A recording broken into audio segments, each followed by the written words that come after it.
आपके साथ ही अक्सर होता होगा कि आप चीजों में अटके रहते हो और सोचते रहते हो उनके बारे में, ओवरथिंक करते रहते हो और एग्जीक्यूट कुछ भी नहीं करते, बस उसके बारे में सोचते हो और एक्शंस नलिफाइड रहता है। इसके रिगार्डिंग आप जाते होंगे, बहुत सारी जगहों पे सर्च करते होंगे कि इसको ओवरकम कैसे करना है वगैरह वगैरह, पर वहां से आपको सेटिस्फैक्टरी रिजल्ट नहीं मिलता है। वहां पे या तो आपको मोटिवेशन मिलेगा या सिंपैथी मिलेगी, एम्पैथी मिलेगी, एक विजन मिल जाएगा जो कि फेड ही होता है। तो इस चीज का सोल्यूशन एग्जैक्ट ये वीडियो यहाँ पे आपको अच्छा खासा ज्ञान प्रदान करेंगे जिससे आपके जीवन में फायदा होने वाला है। और सबसे अच्छी बात है कि इस वीडियो में आप जान पाओगे कि आपके सपनों को अपने मुट्ठी से निकाल के रियल लाइफ में कैसे लाना है, प्रकट करना है उसे। इससे पहले कि वीडियो में आगे बढ़े, मैं आपको बताना चाहूंगा इस वीडियो में 4 सेक्शन है और हर एक सेक्शन में इतनी ज्ञान की बातें हैं, इतनी काम की बातें हैं, आपके मतलब की बातें हैं और बातों की मतलब भी सब कुछ सही है, पर उसके लिए आपको वीडियो के अंत तक रहना ही होगा। नहीं रहते हैं तो प्रोक्रेस्टिनेशन, इस वाले टर्म को आपने कई बार सुना होगा, बहुत बार सुना होगा, पर आप सच माने में इस बात से वाकिफ ही नहीं है कि ये होता क्यों है। हो सकता है आपको पता हो कि क्या होता है। इसका सिंपल सा एक्सप्लेनेशन है कि चीजों को उसके टाइम पे ना करके उसको बस पोस्टपोन करते जाना, इसी को प्रोक्रेस्टिनेशन बोलते हैं। पर इसका रीजन एंड तो सॉल्यूशन आपको नहीं पता होगा, तो हम दोनों ही बताएंगे बहुत अच्छे से। सबसे पहली बात, आप प्रोक्रेस्टिनेट क्यों करते हो इसका आपको पता होना चाहिए। तो इसका एक प्रोस्पेक्ट ये है कि आपको डर लगता है इम्परफेक्शन से। आप चीजों के स्टार्ट बस इसलिए नहीं करते कि आपको एक परफेक्ट टाइम चाहिए होता है। सो ये सबसे बुरी बात है। आपको बस यही नहीं करना है, आपको एग्जीक्यूट करना है। अगर वो इम्परफेक्ट है, नॉट मच ऑर्गेनाइज है, देन ऑल्सो, क्योंकि इससे आपको मोटिवेशन मिलने वाला है शॉर्ट टर्म के लिए, और वही जरूरी होता है। लॉन्ग टर्म मोटिवेशन आपकी कोई चीज नहीं होती, दैट इज सिंपली डिसिप्लिन। उस चीज के बारे में आगे बात करेंगे। So hold on. आप प्रोक्रेस्टिनेट इसलिए करते हो कि आप सिंपली अनकंफर्टेबल हो उस पार्टिकुलर चीज को करने के लिए। आपको इस चीज को अवॉइड करने के लिए सबसे सिंपल मेथड जो है यूज करना है चीजों को ब्रेक डाउन करने का। बड़ी चीज को छोटे छोटे हिस्सों में तोड़े, जितना पॉसिबल हो जितना छोटा बनाया जा सकता है। अगर आपको पढ़ना है एक पूरी किताब को, तो उसका आप एक पेज या एक पैराग्राफ तक के भी तोड़ सकते हैं एंड उस हिसाब से एग्जीक्यूट करें कि आप 2 मिनट में पूरी चीजों को उड़ा सकते हो। ये वाला प्रिंसिपल यूज करके आप बड़े से बड़े काम को छोटे से छोटे टाइम के टुकड़ों में कंप्लीट कर सकते हो, और यही असल तरीका है प्रोक्रेस्टिनेशन को सप्रेस करने का।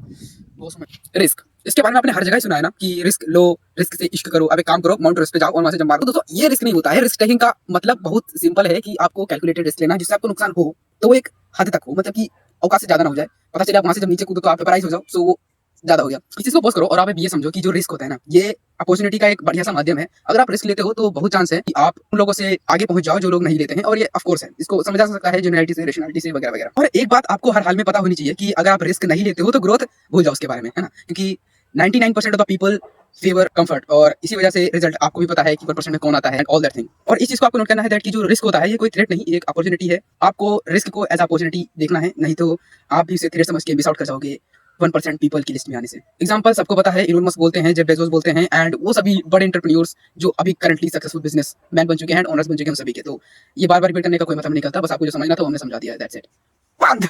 क्या नहीं करना है, आपने हर जगह सुना होगा, स्कूल में हो, कॉलेज में हो, कहीं पर भी हो। अगर आप कहीं ज्ञानी सभा में प्रकट हुए हैं तो वहाँ पे आपको बताया गया होगा कि आपको एक टू डू लिस्ट बनानी चाहिए कि आपको अपने दिन भर में करना क्या है।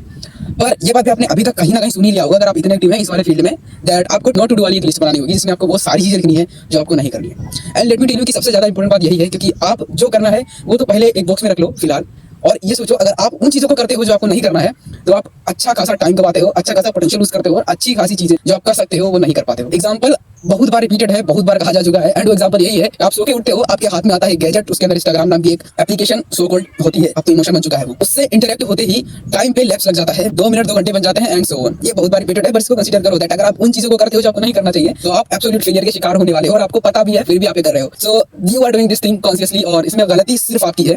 सो इस गलती को वाइप आउट करने के लिए एग्जैक्ट सॉल्यूशन है नॉट टू डू लिस्ट बनाना, क्योंकि ये बहुत काम की चीज है। इसको आप चाहें तो लॉजिक, रैशनैलिटी वगैरह वगैरह से समझ सकते हो, एंड दिस इज एब्सोल्यूट। तो इसके लिए कोई रीजनिंग या कोई प्रूफ वगैरह की जरूरत नहीं है। आपने फील कर लिया होगा अब तक की, नहीं किया तो फील कर लो, नहीं तो आप ठोक सकते हो आराम से, है ना, क्योंकि बहुत सारे लोग हैं जो ऑलरेडी चीज जानते हैं। अगर आप ये नहीं जानते, चीज नहीं समझते, इस चीज के लिए आपको प्रूफ चाहिए एंड बला बला चाहिए, तो आप बला बला बन जाओगे, है ना। Have a consideration.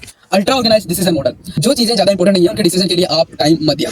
अब एग्जांपल बताता हूं, एक पर्सनालिटी जो बहुत महान टाइप की, जेफ बेजोस, लेट्स सेलेक्टेड, वो इस चीज के डिसीजन को अवॉइड करने के लिए दैट कि उनको कौन से कपड़े पहनने हैं, वो काम करते हैं कि जितने कपड़े हैं सब एक ही कलर के रख लेते हैं। और आपको इतना महान नहीं बनना, इतना ऊपर नहीं, वो नहीं बनना है। तो एग्जांपल की समझ लो कि टाइम जो है बचाने का एक ऑर्गेनाइज तरीका क्या होता है। So I want to tell you that कि आप उन चीजों को जो कि ज्यादा इंपॉर्टेंट नहीं है, कोई भी एस्पेक्ट है आपके प्रोफेशनल या पर्सनल वगैरह में, तो उसमें आपको क्या करना है, उसको ऑटोमेट करना है। मीन उसको अल्ट्रा सिंपल कर देना है कि आपको उसके बारे में सोचना ही ना पड़े। तो एग्जांपल दिया ना अभी कपड़े चेंज करने वाला, तो ऐसा ही कुछ आपको चीजों को अल्ट्रा सिंपल करना है, क्या सोचना ना पड़े। एग्जांपल के लिए एक और एग्जांपल, आपके जीवन का, आपको जिम जाना है, बुआ बनना है, तो उसके लिए आप एक काम कर सकते हो कि आप कुछ डे असाइन कर लो पूरे वीक में कि आपको बस उसी दिन जाना है, और उस दिन आपका कोई भी बहाना नहीं चलेगा। तो इससे आपको सोचना नहीं पड़ेगा कि हाँ जाना है नहीं जाना है, बहुत ईजी है, अल्ट्रा रेशनल है। आप इसको सिंप्लीफाई करके अपने लैंग्वेज में, अपनी भाषा में, अपने तरीके से समझ सकते हो, बहुत ज्यादा फ्लेक्सिबल चीज। इसके लिए बेसिकली अपना क्राइटेरिया सेट कर सकते हो, मीन दैट कि क्यों, क्या, कैसे। कोई भी चीज़ है उसकी वैल्यू पोटेंशियल आपको अगर पता करनी है कि आपके जीवन के लिए कितना है, तो ये 3 क्वेश्चंस हैं, इनका यूज़ करके आप अच्छे से समझ सकते हो कि वो एग्जैक्टली क्या है, आपके किस प्रकार से हेल्प करेगी और क्यों उसको आपको करना चाहिए नहीं करना चाहिए। और आपको एक बात का ध्यान रखना है कि आपने पास्ट में जितने भी डिसीजन लिए इस तरह के छोटे-मोटे बड़े वगैरह, तो उससे आपको हमेशा सीखना था कि आपका बेटर जो डिसीजन हो वो बढ़िया ही हो, है ना? ये फायदा देता है लॉन्ग टर्म में, शॉर्ट टर्म में। इतना सारी चीज़ें जब आप कर लोगे तो आपके जो डिस्ट्रैक्शन वाली अफेयर्स हैं बहुत कम हो जाएगी। आपको चीज़ों के बारे में उतना नहीं सोचना पड़ेगा, आपको फालतू चीज़ों के बारे में भी उतना नहीं सोचना पड़ेगा। सो सारी चीज़ें जब ऑर्गेनाइज होगी तो आपका जो डिस्ट्रैक्शन अफेयर है वो बहुत कम हो जाएगा। और इससे पहले आगे बढ़ने का एक काम आप और कर सकते हो कि इन चीज़ों को ऑर्गेनाइज कर लो कि आप जो है जो भी काम करते हो, जो भी आपके सोशल या पॉलिटिकल या इकोनॉमिकल एस्पेक्ट है, इनको आप कैटेगराइज कर सकते हो। इन दैट आपका ये वाला अफेयर किस वाली कैटेगरी में लाई करता है, कौन कितना इंपॉर्टेंट है, इसके आप ऐसे बना सकते हो कि अल्ट्रा इंपॉर्टेंट, मिडिल इंपॉर्टेंट, खत्म इंपॉर्टेंट, इन तीनों का एक सेक्शन बना सकते हैं ऐसा करके कुछ। सो इस तरह से आप अपने हिसाब से चीज़ों को ऑर्गेनाइज कर सकते हो कि कौन कितना इंपॉर्टेंट है आपके लिए, आपके भविष्य के लिए, आपके गोल के लिए, आपके इसके बाद लास्ट में आपको कहना चाहूंगा कि आप अपने नेचुरल साइकिल के ऊपर उठने की कोशिश कभी ना करें। मीन दैट अगर आपको जब लगे कि आपका एनर्जी लेवल लो है तो ज्यादा भूखा ना बने, ज्यादा डिसिप्लिन ना दिखाएं, क्योंकि आप अपने नेचुरल साइकिल से ऊपर कभी नहीं उठ सकते। आपको जिस तरह से प्रोग्राम किया गया आप उसी तरह से एग्जीक्यूट करिए, नहीं तो आप गिलीज बन के रह जाओगे। इस वाले सेशन का सारी निकलता है कि आपको अपने एनर्जी साइकिल का जो है ख्याल रखते हुए चीजों को एग्जीक्यूट करना है और चीजों को ऑर्गेनाइज करके रखना है ताकि आप डिस्ट्रैक्शन लेवल कम हो सके। तगड़ा भाई, वीडियो खत्म हो गया और आपको क्या करना है, इस वीडियो के नीचे कमेंट सेक्शन है, वहां पे जाके आप कुछ भी लिख दो, हम सब एक्सेप्ट कर लेंगे।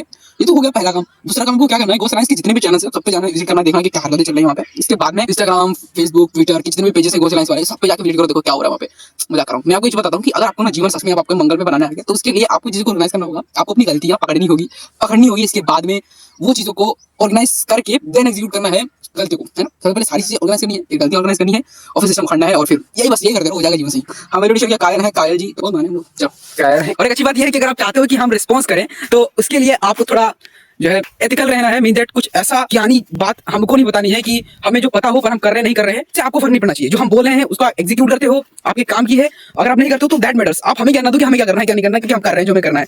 वो सब अभी यहीं पे गो साइंस के सारे चैनल पे हम टाइम मचाएंगे।